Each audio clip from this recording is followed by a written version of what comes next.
his hands up and was to move that head more, he wouldn't be swelling eyes right now. I think it's a matter of time, Bruce. These punches are landing right on the head. He's going all for head hunting right now. He is amazingly economical with his punches tonight. And Wainwright is open for that left hook by Tua. It's that leaping left hook he throws with all the power. David Tua, born in Samoa, by way of New Zealand, now Virginia Beach, Virginia, and working with a terrific group in Lou Duva, George Benton, and Ace Barada. Fortunately, he's in a heavyweight division where he'd be giving away 34 pounds or so. It's a really big daddy bow and probably 7 or 8 inches. It's funny. He's almost from the old school. I mean, there's so many tall, big, powerful heavyweights today. You know, the last short, effective heavyweight was Tyson. And people wondered if, when he gets out of jail, if he fights again, can he match up with these big guys? Maybe Tua should drop 32 pounds and become a cruiser. Ooh, a crunching left hook by David Tua. I don't think he could lose that much weight, do you? I don't think so. Got a lot of weight in those legs, and they're big and they're strong.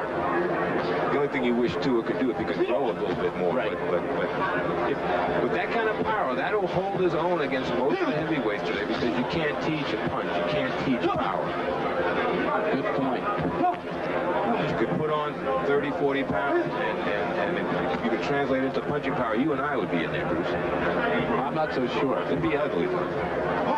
Give me the multi-million-dollar payday. 30 seconds to go in round 4. It's been David Tua's fight since the beginning.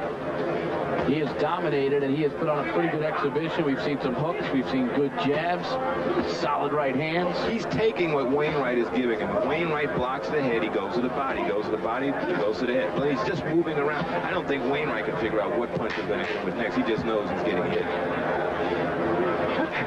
Final seconds of the 4th round.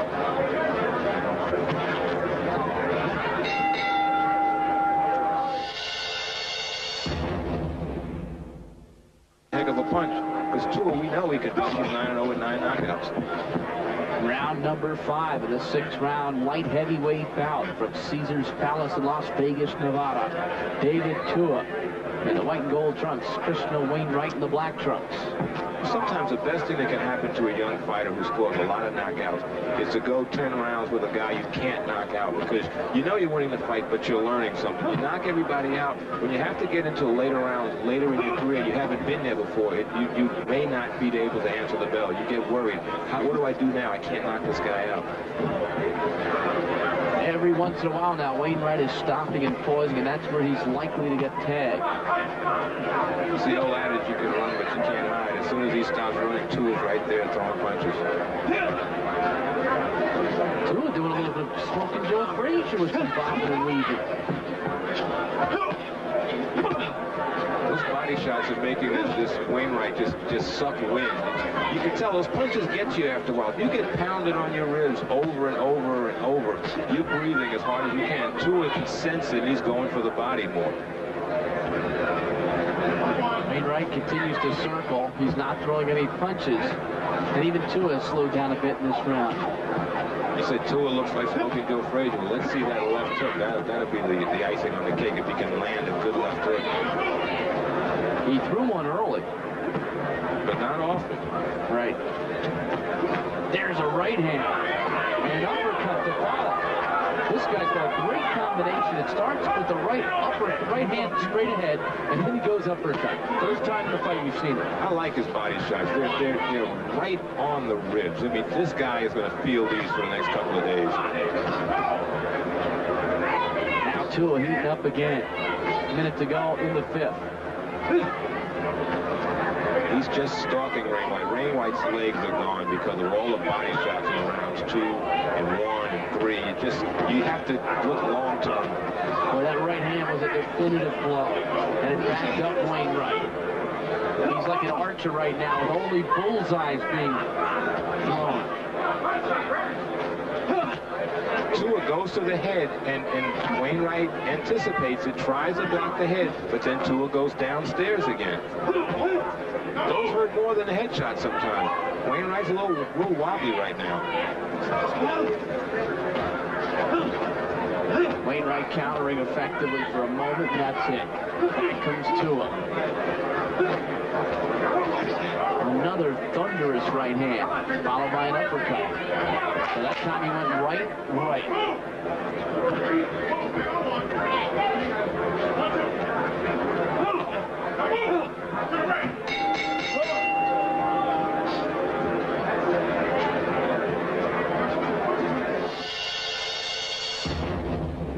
Takes a heck of a punch to Wainwright. He's taking several right now as Tua bears down with another combination.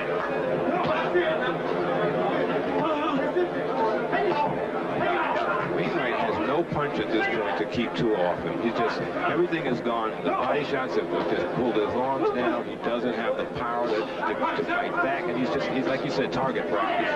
He's got a bullseye painted on his head and his ribs. So Tua looking to improve to 10-0. His last victory was in New York City over Rick Honeycutt, a knockout in the second round in September. So many of the big markets getting an opportunity to see this guy. And you're getting to see him learn, because a one-round knockout doesn't do him any good. Sure, it makes him 10-0 with 10 knockouts, but this fight is worth more than 5 one-round knockouts. I don't know, you think you could see him down the road as an opponent for a heavyweight champion or not?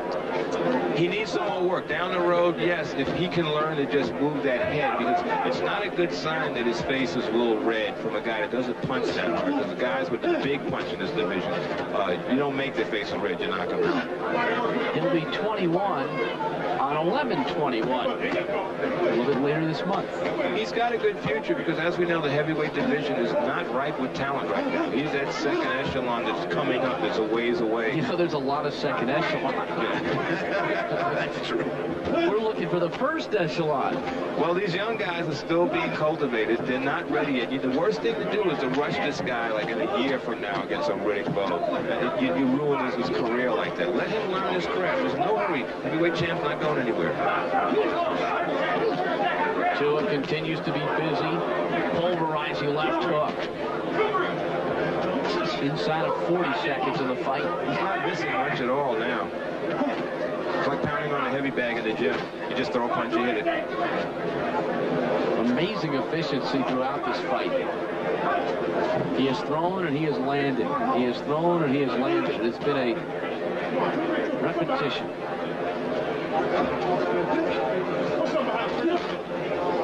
Good straight right by Tua. He keeps coming. He's not going anywhere. Well, he snuck the right through the gloves of Wainwright, who is tiring. He's held on throughout. It would be a shame to see him go now. And that is it. And right to the very end, Tua working. Good performance. Real good performance. And a solid chin shown by Wainwright, who obviously was outclassed, but not in terms of heart. Not at all. From that Evander Holyfield school of heart.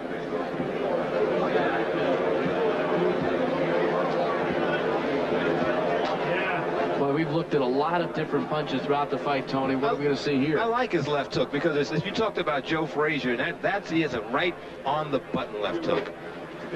Right at the end of the fight. Right before the bell, Tua just teed off. He didn't wait for the bell. He just kept throwing punches. 2, 3 quick ones right before the end. A lot of guys just would have stepped back and waited for the bell. He still had a job to do. That's good focus. Yeah. Real good focus.